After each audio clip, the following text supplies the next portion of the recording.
এখন রেস্টুরেন্ট ও চায়ের ট্রেন্ড খুব জোর চলছে, তাই আমিও আর দেরি না করে এই ট্রেন্ডে গা ভেসে চলে গেলাম 5 ভাই 4 চাকায় সোজা 4 পায়ে রেস্টুরেন্ট।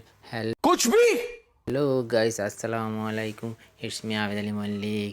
আমার এক নতুন মিনি ব্লগ নিয়ে হাজির। আমরা গিয়েছিলাম 4 পায়ে রেস্টুরেন্টে।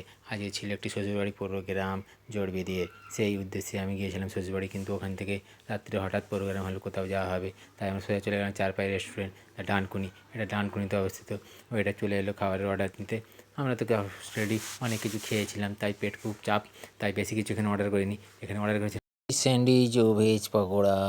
আর যে জিনিসটা বলতে ভুলে গেলাম, চার জন্যই তো অবশ্যই গিয়েছিলাম চা খেতে, তাই চাটা বলতে ভুলে গেলাম না। আমার ভাইরা ভাই, নতুন ভাইরা ভাই, সালাদে সবাইকে দেখিয়ে দিলাম। রেস্টুরেন্টটাও আপনাকে দেখিয়ে দিচ্ছি ভালো করে। এটা ডানকুনিতে একদম চার মাথা মোড় থেকে একটুখানি গেলে আপনি পেয়ে যাবেন। সুন্দর ফ্যামিলি রেস্টুরেন্ট ও ধাবা, ভেতরে বসার জায়গা করা আছে, বাইরেও চেয়ার টেবিল ফেলা আছে, খুব সুন্দর লাগবে বসে আড্ডা মারতে চা খেতে আছে। এখানে এই মেয়েটা আমার দিকে দেখছে, বলছে হ্যাঁ আমারও ভিডিও করে নিলে। হ্যাঁ, তাই আর করলাম না, একটু সরে আসলাম, খেপে যাচ্ছে বাবা, কোথায় মেরেই দেবে। এখানে লেখা আছে নো স্মোকিং জোন, কিন্তু এখানেই সবাই ধোঁয়া উড়িয়ে অন্ধকার করে দেওয়ার খাপ, তাই আমরাও কিন্তু স্মোকিং করি না। যে খুব হাসছে, বলছে ভাই ভিডিও করছে। একটা ভিডিও করতে কত কষ্ট, একটা শ্যুট করো, তারপরে ভয়েস ওভার দাও, তারপরে এডিটিং করো, প্রচুর সময় লাগে, কিন্তু ভুল লাগে না, তাই খুবই দুঃখ হয় মাঝে মাঝে।